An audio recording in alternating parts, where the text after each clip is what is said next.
चुड़ैल। गोरखपुर नाम का एक गांव हुआ करता था। उस गांव में ज्यादा लोग नहीं रहते थे। उस गांव में एक गर्भवती विधवा औरत रहती थी। उस औरत का नाम कमला था। कमला अपने घर में अकेली रहती थी। उसके पति की सारी जायदाद उसके नाम हो गई थी, पर सभी गांव वाले उस औरत को मनहूस औरत समझा करते थे और सभी उससे नफरत किया करते थे। एक बार कमला राशन की दुकान पर खाने का सामान खरीदने जाती है। भैया जी, जरा 1 किलो दाल चावल देना। अरे हाय हाय हाय हाय हाय! अरे मनहूस औरत, मेरी दुकान में अपशुगन करवाने आ गई क्या? हैं? चल जा यहाँ से, मैं कुछ नहीं देने वाला हूँ तुझे। भाग भाग यहाँ से, चल जा निकल। भैया जी, ऐसा मत कहिए, मैं गर्भवती हूँ, मुझे खाने की बहुत जरूरत है, मुझे खाना दे दीजिए। दुकानदार कमला को वहाँ से धक्के मारकर भगा देता है। तभी कमला रोते रोते उस गांव के किन्नरों के इलाके में आ जाती है। गांव वाले किन्नरों को उसी इलाके में रखा करते थे, क्योंकि वो लोग किन्नरों को पसंद नहीं करते थे और उनके इलाके में रहने से मना करते थे। तो किन्नरों ने उसी गांव में अपना एक इलाका बना लिया था।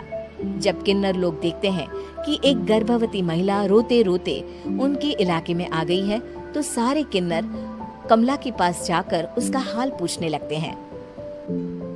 क्या हुआ बहन, तुम्हारी गर्भवती अवस्था में इतनी बुरी हालत कैसे? तुम रो क्यों रही हो? तुम डरो मत, हम तुम्हें कोई नुकसान नहीं पहुंचाएंगे। तुम शांत होकर सब बताओ कि हुआ क्या है।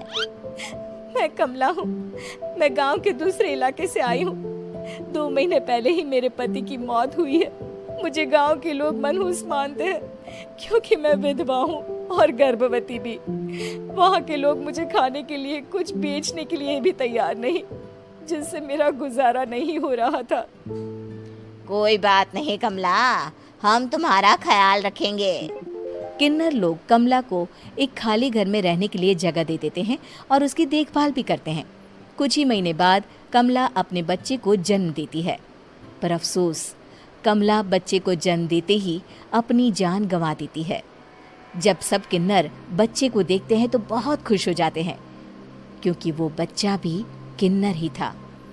कमला ने एक किन्नर बच्चे को जन्म दिया था। अब इस बच्चे की देखभाल कौन करेगा? हम तो इस बच्चे को गांव के दूसरे इलाके में भी नहीं भेज सकते। और तो क्या हुआ, इस बच्चे की माँ नहीं रही तो हम इसे पालेंगे। अब ये हमारे इलाके में रहेगा, हमारे साथ रहेगा। फिर वो किन्नर उस किन्नर बच्चे को गोद ले लेते हैं, उसका नामकरण कराते हैं। उस किन्नर बच्चे का नाम शक्ति रखा जाता है। देखते ही देखते शक्ति बड़ी होने लगती है। उसके रंग रूप बहुत सुंदर थे। वो बहुत सुंदर किन्नर दिखती है। एक दिन शक्ति एक किन्नर से पूछती है, माँ जी सुनिए ना, ये गांव के दूसरे इलाके में भी तो लोग रहते हैं, तो हम वहाँ क्यों नहीं जाते? हम उनसे अलग क्यों रहते हैं? शक्ति, क्योंकि वो लोग हमारे जैसे नहीं, वो लोग हमें पसंद नहीं करते, इसीलिए हम उनसे अलग रहते हैं। क्यों? वो हमें क्यों पसंद नहीं करते? मुझे एक बार उस इलाके में जाना है, मैं एक बार वहाँ जाकर घूम कर आऊं। शक्ति, खबरदार, जो तू उस इलाके में कभी भी गई तो अपनी जान नहीं गंवाना चाहती तो उस इलाके में कभी कदम भी नहीं रखेगी, समझी? इतना कहकर वो किन्नर वहाँ से चली जाती है। शक्ति उस किन्नर की बात सुनकर बहुत रोती है। माँ जी, ऐसा कैसे कह सकती है? उन्होंने इतनी सी बात के लिए मुझे इतना डांटा। अब तो मैं उस इलाके में जरूर जाऊंगी। फिर एक दिन शक्ति गांव के दूसरे इलाके में चुपके से जाती है। ये लोग तो हमारे जैसे ही इंसान हैं, तो ये हमसे नफरत क्यों करते हैं? जब शक्ति उस इलाके में पहुंचती है तो गांव के सारे आदमी उसके रूप से मोहित हो जाते हैं। वो लोग ये अंदाज़ा नहीं लगा पाते कि वो किन्नर है। शक्ति की सुंदरता देखकर सारे गांव वाले उसकी तारीफ करने लगते हैं। तभी गांव का चक्कर लगाने गांव के जमींदार का बेटा हर्ष वहां पहुंचता है। हर्ष भी दिखने में बहुत सुंदर होता है। जब हर्ष ने शक्ति को देखा तो वो भी उससे मोहित हो गया, और जब शक्ति की नज़र हर्ष पर पड़ी तो वो हर्ष को देखकर मोहित हो गई। आपको पहले कभी इस गांव में देखा नहीं। इस गांव में आप नए हैं क्या? जी नहीं, वो मैं बस। तभी शक्ति बोलते बोलते रुक जाती है और मन में सोचने लगती है, अगर मैंने इनको बता दिया कि मैं दूसरे इलाके से आई हूँ तो वो समझ जाएंगे कि मैं किन्नर हूँ, इसलिए मुझे इनसे झूठ ही बोलना पड़ेगा। शक्ति हर्ष को कहती है, जी हाँ, मैं इस गांव में नई आई हूँ, यहाँ अकेली रहती हूँ।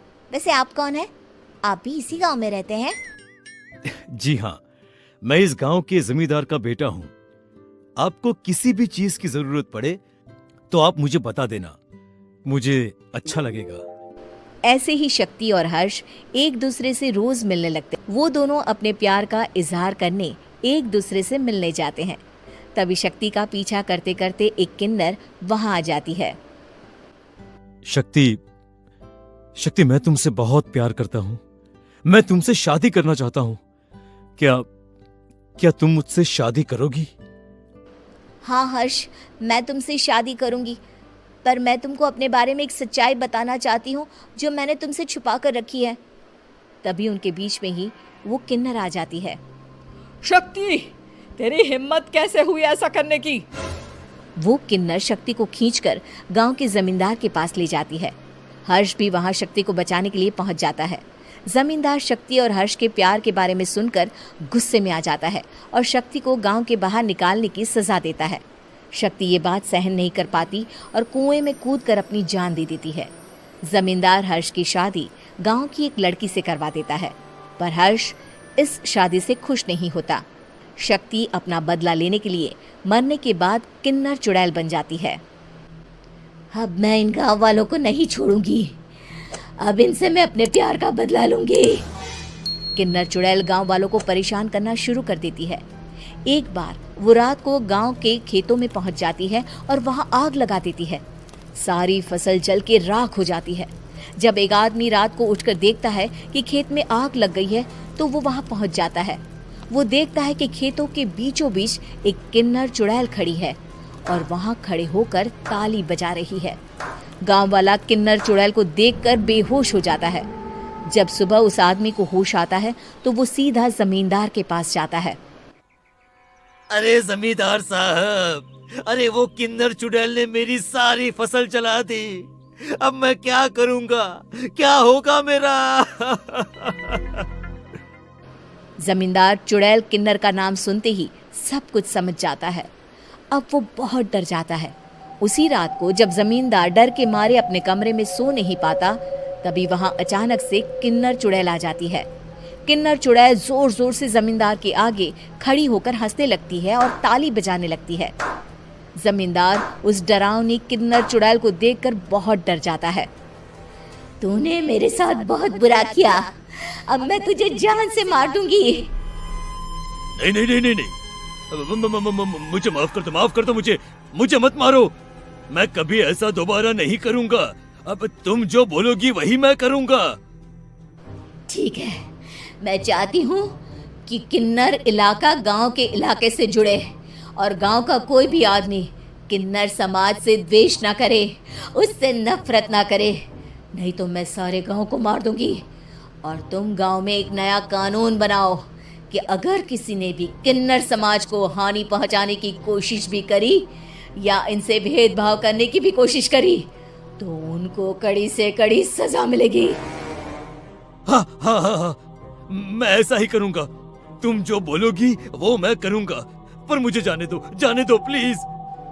तब वो किन्नर चुड़ैल वहां से चली जाती है। गांव का जमींदार किन्नर चुड़ैल का कहा मानते हुए दोनों इलाकों को एक कर देता है और नया कानून भी लागू कर देता है। तब से वहां किन्नर समाज और बाकी गांव वाले शांतिपूर्वक रहने लगते हैं। It's like a piece of gold.